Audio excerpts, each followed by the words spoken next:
Good afternoon, good morning, good evening. Hello, everybody, and welcome to this episode of ChatEBC, where we get to know the EBC members a little bit more, have a conversation with the different members to try and spark more conversations when we're at our retreats. Hopefully, something in this video will tell you a little bit about our guests today that might be able to lead to a conversation or lead to an idea or lead to something more meaningful the next time that we meet in person or the next time we see each other online. So I'm delighted today to be joined by Kris. Who's been a member of EO EBC for quite a while. He's also a member of EO Poland. And Kris going to tell us a little bit about himself. So hi, Kris, how are you? Welcome to the show. Hello, how are you, Stephen? I'm fantastic. Well, I'm in Dublin right now, which is a little bit grey, a little bit wet. Poland at this time of year would probably be about the same, but that's not what the weather's like where you are. Is that right? Yeah, exactly. I'm spending my winters in Tenerife, in El Médano, and I'm actually it's Uh-huh. super windy today. And because I'm kite surfer, I'm actually dying to go kite surfing in an hour. So it will be Okay. Kris Well, 30 minutes from Kris, and then I'm going kite surfing. we will keep this as tight as we can possibly can, so as you can then head off and start doing that crazy stuff of jumping around the waves in the wind. Yeah, it's about 25 up to 30 knots today, so you can imagine. It's, Oh it's, it's wow, pretty okay. proper wind. So you're in Tenerife at the moment. You're from Poland. You're a member of EO Poland and a member of EBC. Tell us a little bit about yourself. So you're there with your family. How did you get into what you're doing now? Give us a little bit of information about you and where you are today. Yeah, sure. So my story begins very early on. My father is an IT engineer all his life. He's been entrepreneur for just 2-3 years, and my mother is a teacher. So I'm basically a combination of both of them. And I'm all my life in edtech. It started pretty early. I was studying first in Cardiff and then in St. Louis, Illinois. And my friend called me and he said, "We need to. I'm working on this program, on this app to teach people languages online." I said, "Okay, that's very interesting." It was 2006 or 2007, and he was like this typical IT guy, so he was struggling to run the company, organize stuff, and he called me basically to come back from Illinois to Poland to make this software and to manage English teachers, etc., to organize his company. And it proved to be quite successful in 6 countries, including Canada and Mexico. We've been more successful than Duolingo back in the days. So after 2.5 years, we've been #1 educational app. Apps were not as popular Mm-hmm. as they are now, but after 2.5 But years, still, I there was managed there to. was a lot of competition even in those days. I mean, there was a lot of people creating a lot of apps, so having the Yeah, #1 there spot is there pretty there are other impressive. EOers. There are other EOers who are doing quite the same. I met at some EO event. I think in Cape Town. I met a founder of Busu, German guy. Yeah. So there were quite a lot of companies, and they are still there.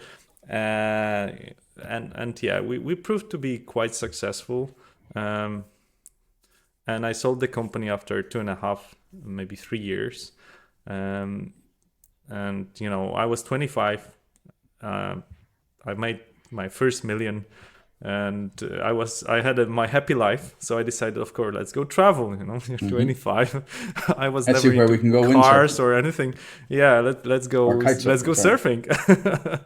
surfing. But after 3 months, actually, I decided this is great. But I then coined this notion that I want to blend my life, and I still keep this very strong feeling that I want to have life-work balance, not work-life balance, but Mm-hmm. life-work balance, and that's quite important. That's why we spend with my family now winters in Tenerife when I'm working about 3-4 hours a day, and normal time I rarely excess 8 hours a day. Of course, as founder, you think about your company all day long. Yeah. I'm not getting rid of this. Let's be honest, Yeah. Yeah. but I'm trying to do lots of things, and also that says a lot about my other loves.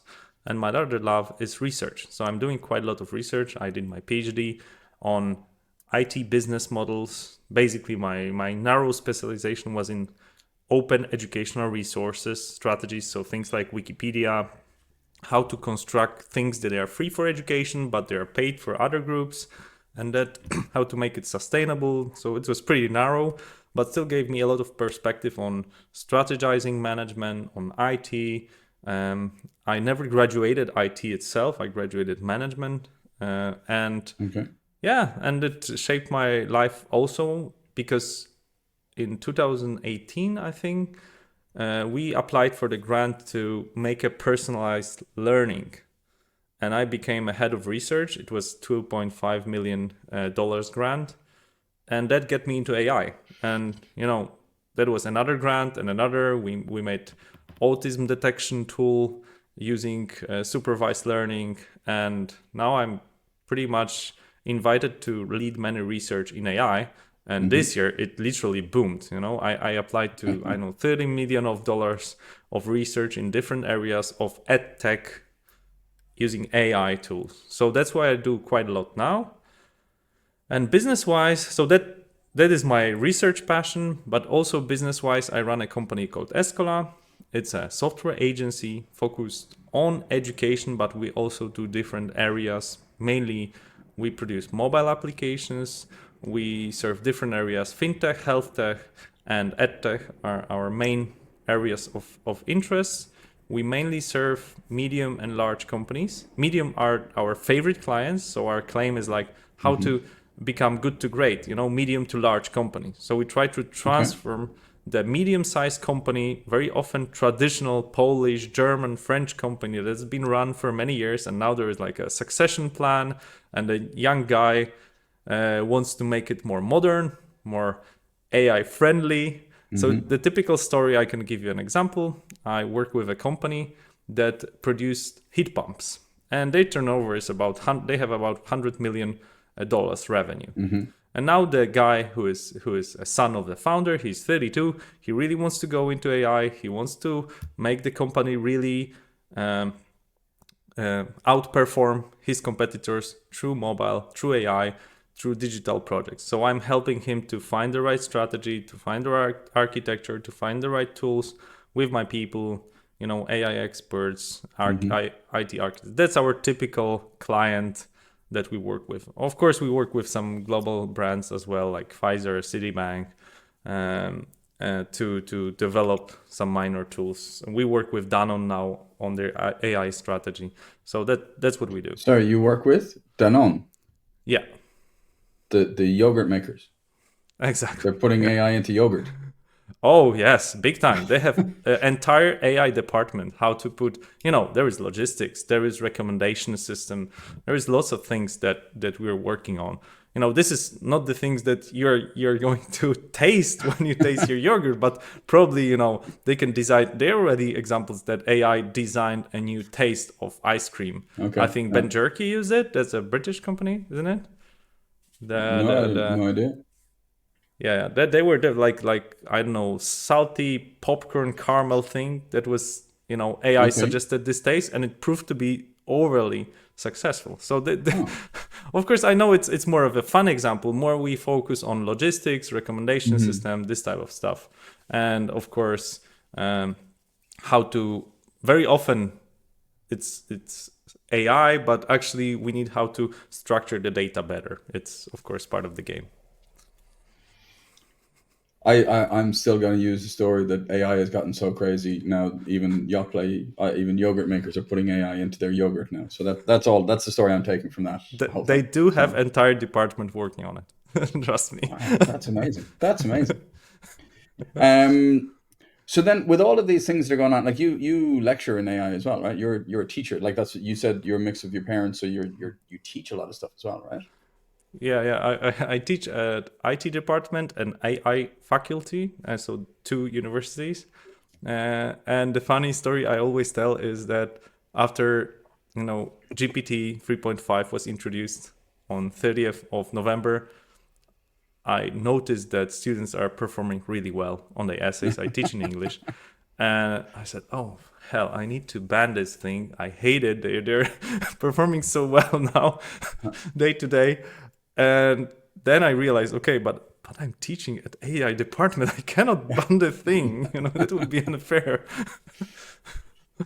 So yeah. We So basically I switched the curriculum more to problem-based learning, presentations, mhm. oral exams, this type of thing. So we're a little bit coming back to the traditional methods now.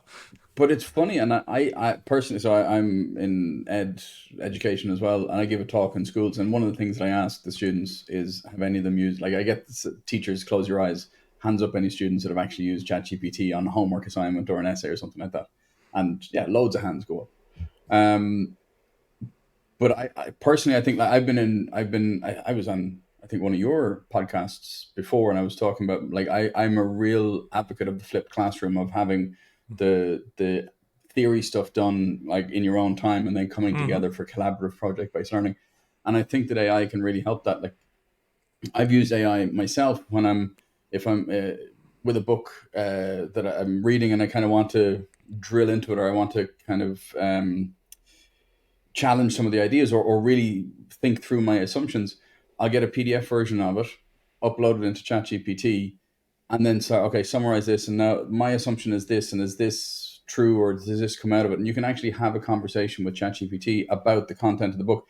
It doesn't interpret it as such, but it allows it for me to frame my questions and to frame my understanding Mm-hmm. of it in a way that I would have had to have met somebody who's also read the book really recently, and I'd be able to recall all the paragraphs or all the topics. So I'm enjoying that side of it.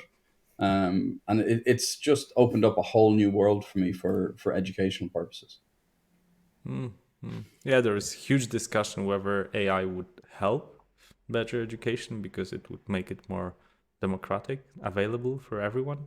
But on the other hand, many teachers are scared that that would make thinking obsolete. you So know? this is, and again, you and I, we've had conversations about this before, about critical thinking, and not just taking in the information. Like, I Yeah. love in Yeah. classes when I get some engagement and people are asking questions and showing some curiosity, because then I can delve into it. But if they're just sitting there and going, okay, well, the guy at the top of at the top of the room is speaking, so whatever they say is gospel, and Mm, just take it in, that's not going to get us anywhere. So anyway, exactly. the sorry, this is a digression onto this conversation. So you've got the research that you're doing, you've got the IT, your own Escola business, and you lecture, and you travel, you live away 6 months of the year with wife and Three kids. Kids are months. in Three school. months. 3 months. Kids are in school locally, Yeah. or yeah, Yeah, that's or do absolutely they? great. I actually see just opposite the street there is kindergarten where they go so they can absorb a Mhm. little bit of Spanish, a little bit of English, and it's lovely because it's not about knowing languages. I believe that Yeah. AI will make this ability obsolete. The skill would be obsolete in 10, 20 years because you would be able to translate Hmm. simultaneously. But I want them to feel different cultures. Why someone you don't understand because they don't speak Polish, or Yeah. because they speak Spanish or English or whatever language, or they have lots of Ukrainian friends in back in Poland, or people from Belarus. I want them to understand that life is diverse, multicultural. We don't know if we live in Poland in 10, 20 years. EBC is Hmm. actually a prime example what it means to be multicultural, multilingual. And it's not only about learning languages. It's about understanding Hmm. different culture. And you know it well. Your wife is Spanish, right? Yeah. This is the same word in English spoken by two people means something else. Like a word Yeah. friend. The word friend in Polish is very strong. You can have only a couple of friends, close, really close friends. And Okay. friendship is a very powerful word in Poland. That's why when if they translate Facebook from English to Polish, they use a word uh, colleague or acquaintance. They don't use a word friend because it would be too Okay. strong. Like you couldn't add friends because you only have a couple of friends. Okay. Yeah. Yeah. You see, so there are these things. But as well, from the AI, I think that's a really interesting thing as well. That the direct translation, because we have the way we communicate and the way that language is structured in different countries, gives Hmm. such a deep insight into underlying things within the culture of that, or of that country. Like in Japan, in English, if I broke a vase, if I knocked over a vase and it fell and it broke, the phrase would be Stephen broke the vase, or Stephen knocked the Mm-hmm. vase and it broke. In Japanese, it is the vase was broken. Of There's no course. accusatory, and because it's about saving face, so it really gives you a real understanding, not just within the Mm-hmm. language and the automatic translation. I think it's important to understand some elements of it, and I think there will still be people. I mean, I had an English language school for many years. I think there definitely won't be the number of people who need to learn another language, but I think there will still be people who have curiosity and who want to learn and grow. So Mm-hmm. that's I hope so. I do hope so. to bring this back actually just to AI and the conversation that we were having. Elon Musk, I think he was at COP28 or something last week or something, and he made the statement that within the next 10 to 20 years, basically there won't be any jobs that can't be done better, more efficiently, or more effectively by either an AI or an automation or a robotic of some description, which leads to the bigger question: what will humans then do? What will we do? Because we won't have, if those so many of those careers are gone, and that's how we put a large part of our identity in. And as somebody who's focused on career guidance at the moment, I think it's a really interesting thought experiment. I think 20 years is a bit soon, um, but it is interesting to see where we as individuals and humans can find more meaning about the things that we do and why we do the things that we do. And AI is going to accelerate that and support it, I think. Hmm. Well, I'm in disagreement with many things that Elon is saying. Well, Let's I put it mean, in short. I so mean, he loves to throw this because it sounds well on Twitter, but yeah. basically there is no scientific evidence to this because Mm. science is about what you can prove, and you cannot Mm-hmm. prove future. That's why there is no science about the future. Of course, Yeah. you can make sophisticated guesses, and I think the guy is pretty smart. But basically, there are whole websites that show how much too early he said something would be achievable. Mm-hmm. One of these is going to Mars. It's not Yeah. going to be achieved in our lifetime, and I believe not only in my lifetime but also in my kids' lifetime Mm-hmm. and my grandkids' lifetime. It's just physically very difficult. And if you ask Elon, like, how do you want to terraform Mars? He would say, oh, let's put, I know, A bombs and stuff. He Yeah. has Yeah. some ideas, but if you dig deeper, it's very difficult to achieve. I love this visionary style. I love the recent biography, but let's remember that there is physics. There are things that for robots is extremely difficult to achieve. And I'm researching lots of things in AI, and robotics is one of the most difficult things to achieve. So actually, you will want to have a massage given by a person, a physical human, not a Mm-hmm. robot. No one. I mean, these funny chairs that put the balls, around your back. It's okay, Mm-hmm. but come on, a real human is a real human. And there are many things that they are super difficult to perform, even making a sandwich or changing a diaper. Mm-hmm. I mean, Yeah. I would pay Actually, lots I of had money this for a thought. robot that would change diapers to my kids. I mean, no one likes to do it. Yeah. But there is no robot that can do it. And we are so sophisticated. We're going to moon. We're planning to go to Mm. Mars. But there is no single robot that can safely change a diaper of a Yeah. kid. So I was having this thought actually a couple of weeks ago. My car has the self-driving feature, and I trust it very much. Like, I keep my hand on Mm-hmm. it, and I'm like, I got so quickly into the bad habit of comfortably checking my phone messages while not in the city, but on motorways where it Mm-hmm.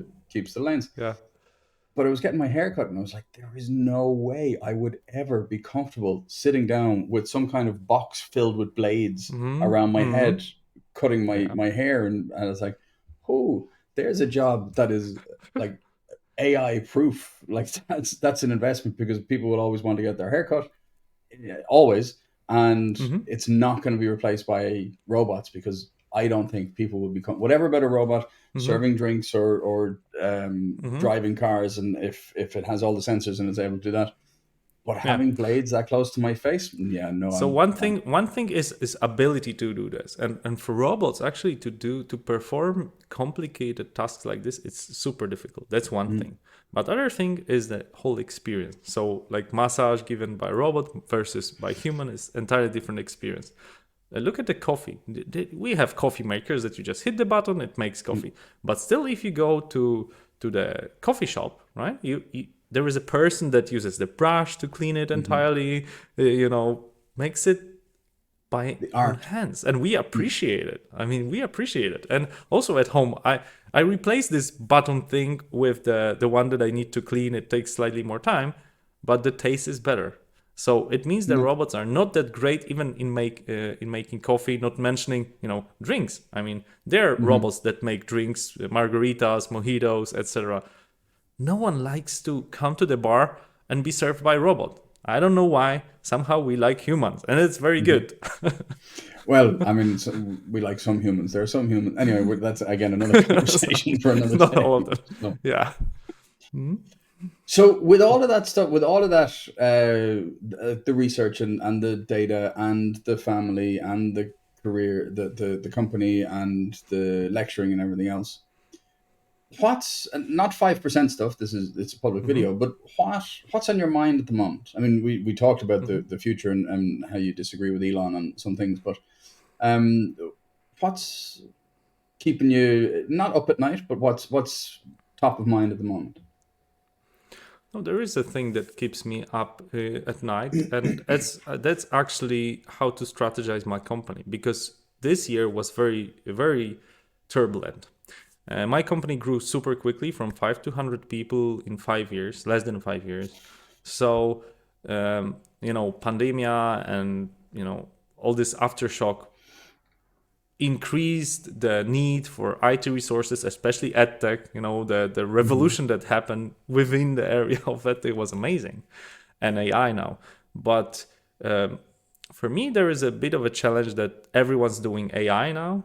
So how Hmm. to actually distinguish yourself that you actually know something, and of course keep the pace. Of course, the things are coming up. To give you an example, now we have this ChatGPT S. Okay, so the specialized ChatGPTs. And I used to do a research and apply to the grants of it. In a more professional way, it is called RAG. So to create a RAG, to specialize RAG, you would need a $1 million of research to create one. And now you can actually do it for $20 a month, maybe slightly more because you need to connect to API and build something up. But let's say $10,000 is enough. So I also need to learn myself a lot and my people. So we do lots of trainings. And what keeps me up at night is how to keep the pace with all this development and how to prove to be useful. And some of my friends, I've been quite gifted, talented student. So some of my friends went to work to Apple, Google, and although these big tech companies in Silicon Valley, and I see what they're working on. They're working on recommendation systems, how to make people more stick to Facebook or Instagram. Hmm. This is such a silly thing. I feel even a little bit of pity for them. I Hmm. wish they were working on some medtech solution, how to cure cancer, for God's No. sake. Why don't we Hmm. use this AI brain to kill cancer instead of people glued to their mobile devices? I hate it. So I always finish my keynotes with this picture of Mona Lisa, the traditional one, and the one modified by AI, with big tits and fancy face, big lips. It is what AI is doing to us. And I want education and all the things we do as scholars to be more for humans and for humans God's Hmm. good sake. That's what keeps me up at night. And I have lots of conversations now with other EOers. I helped some companies to make the world better with supply chain solutions. So something that's not very Hmm. visible, something that's not so glittering. But I work with a couple of EOers on some solutions that they are not maybe super sexy, but they are so needed, they are so useful. And we work a lot with Luis Cortes from my EO AI group to share the Hmm. knowledge about what is actually useful out of AI. Well, that's a lot to keep you up at night. So you mentioned the MyEO group. So we all know that you're a real passionate supporter of the MyEO, the whole idea of MyEO and organizing individual events. But how long have you been in EO? You were one of the founding members of Poland, or how long have you been in it? No, no, no. I've been 3 years in EO Poland, and that's a very interesting story because I was a member of. I was looking for some kind of society like this, and there was a society called. Listen to this, Warsaw Society of Fellows. Okay. Warsaw Society of Fellows, and basically my friend David Adach, who was later the president of EO Poland, he set it up to share his knowledge, and he brought me to this organization. And then once he said EO, he said, "Oh, you need to join. That's the very last moment you join because we have a limit of IT companies." Because there's lots of IT companies naturally in Eastern Europe, so we made a block after 10, I think, and I was probably second last to join before they stopped it. So I'm very grateful to David, and he did tremendous job in setting the EO Poland and then serving during turbulent times of Russia-Ukraine conflict. And then there was Monika Mikowska, who I was sitting with at some other EO Poland party. He said, "Oh, you need to join EO Europe." I said, what is it about? And she's always so excited about things. and I said, "Oh, that's what he's saying. It's quite exciting." And he said, "No, it's not exciting. It's absolutely brilliantly, amazingly exciting."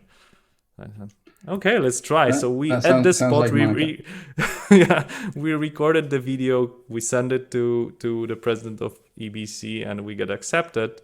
And I think out of the table of 7 people that were sitting with Monica, 5 of them are now EBC members. So I got lucky again, and I'm so grateful. I'm so grateful to be part of the EBC tribe. This is like second level EO experience, I would say. So then, what's your favorite moment? What's your favorite EBC moment? Some people don't have a particular one because it's a feeling, but you'd mentioned that you do have one. Oh, I do have very vivid moment that I will remember till the moment I die, and that's where we are in Albania in this open air room. I know it sounds strange, open air, but it's literally there was everything that is you have in the room. So you had coffee, you had pretty good microphone and sound system, but I was looking literally at the sea. And I love being in the nature. I love being outside, and that was combination of 2 things I love the most. So learning and sitting outside in 28 degrees perfect temperature. And that's the lectures. There was lecture of Mark, how to become great and successful entrepreneur. And I loved it. And I felt, oh my God, I'm so blessed. I'm here in Albania, the country I've never been to, with a bunch of other entrepreneurs, learning great things in the beautiful nature. And I'm going to swim in 20 minutes after it finishes. This is just a perfect moment of my life. So you talk about nature, and I think on that trip we were on a boat. We were going to Mark's boat, and we were on the tender boat. And you had said, "Oh no, I'm big into fitness. I'm going to swim to the boat." And we Yes, all and we I got in the did. tender boat, and and we kind of drove. We were driving out to the boat, and after about 5 minutes, we're like, maybe he's. I mean, this is very far. Like he couldn't have gotten this far, this like quick. Like maybe we should go back. Maybe he's in trouble. Like we didn't see him, and we said, "Oh no, well, he might be a little bit further." And then, sure enough, around the next corner, around the next cliff, there you were, just going hell for leather. And I mean, you've led some amazing things in the Atlas Mountains, in like cycling from, was it Warsaw to Berlin? Like Yeah, you do stuff that's off the Wrocław to charts. Berlin. Yeah. Wrocław to Berlin. Yeah. Yeah, I Um, just believe we as humans can do much more than we expect to do. And the Atlas Mountain was a fine example. I brought 5 people that normally would yeah, never, go into the mountains. And they did. Of course, they had some sore legs or anything, but they said, yes, this was once in a lifetime experience climbing in the highest mountain of North Africa. And I think it was great. And the weather was great. It was all safe. So, yeah, I think it probably was once in a lifetime experience. But again, for me, there are some once in a lifetime experiences that I wouldn't ever want to repeat. So, but I think it's great. I genuinely think it's great what you do when you're organizing these exactly my EO events and kind of add on things for different experiences to have, which is phenomenal. Yeah, it's Um, EBC is about co-creation, and I love it. And I love this slogan because you know it's so easy to complain if you just participate. Oh, mhm, the food could be better.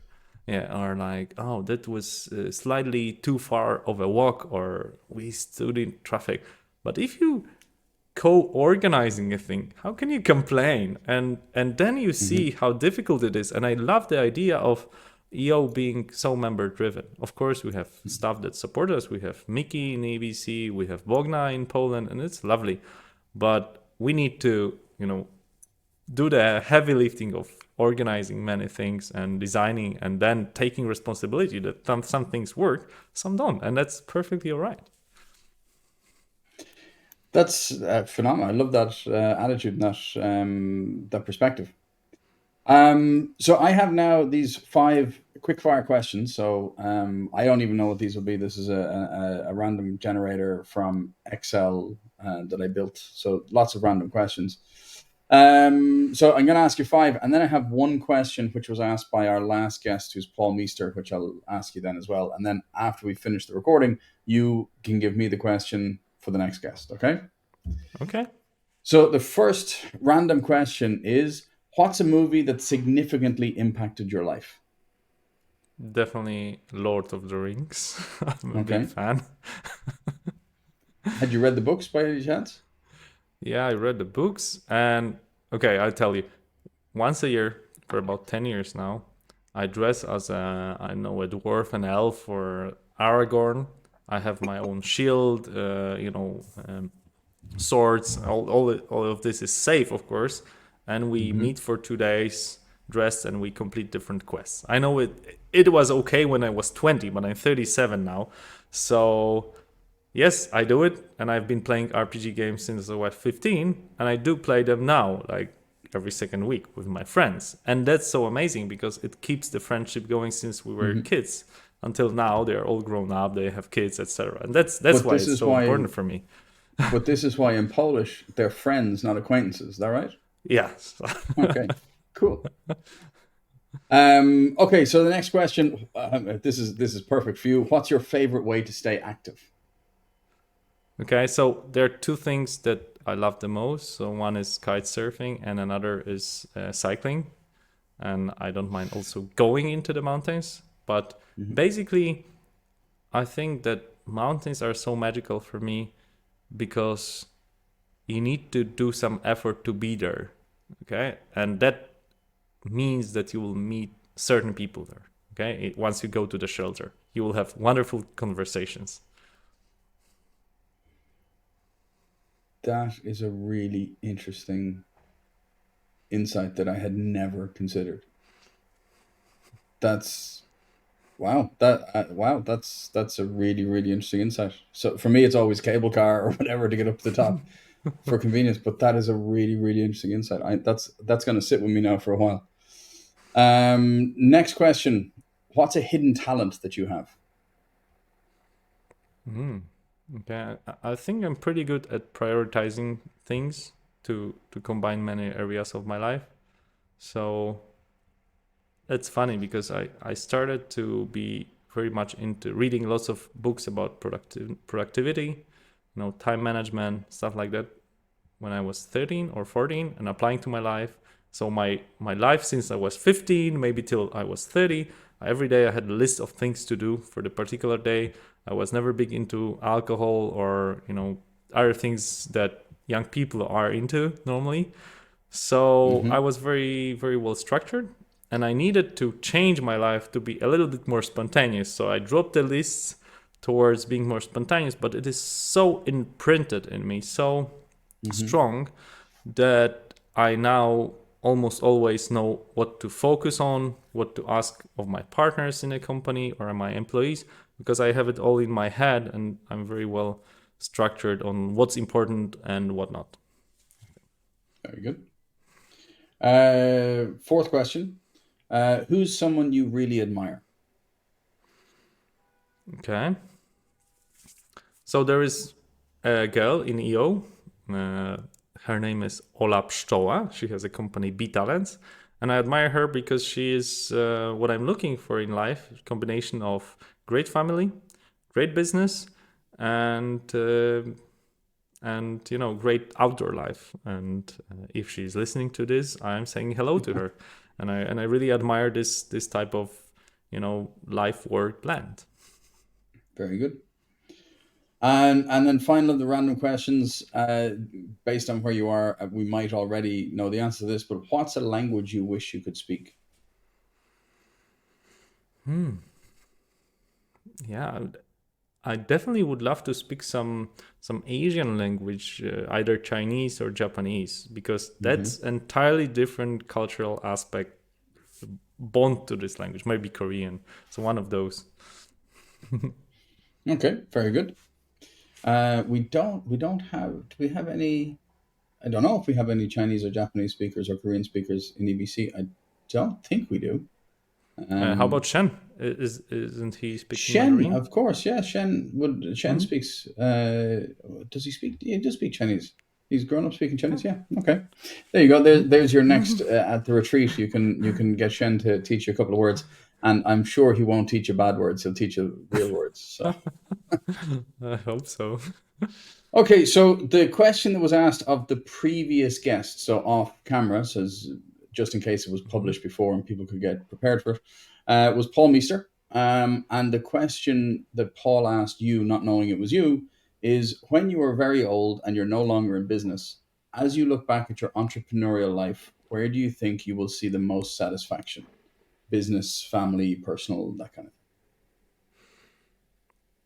I love the full taste of life, and it wouldn't be definitely about how much money I made or how big the company I built. It would be definitely about friendship. Yeah, we spoke quite a lot about friendship. Do I still keep my friends close to me?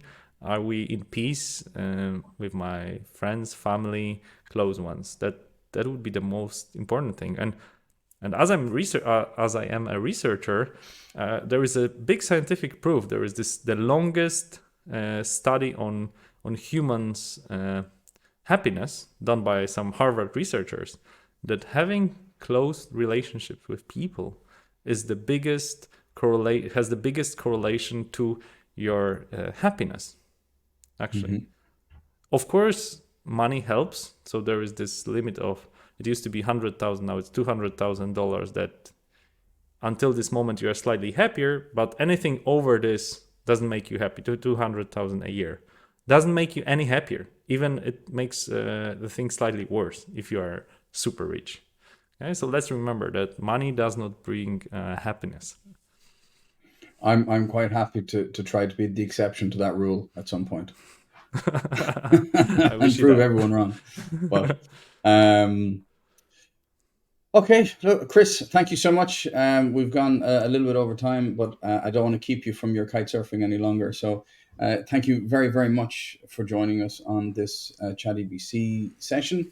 And you will be in Austria, I think, and at the next session. So hopefully this conversation will spark more conversations with different people who want to learn more or have more in-depth conversations with you. Thank you, Stephen, for leading this. It's lovely. My pleasure. Thanks a million, and hope to see you soon.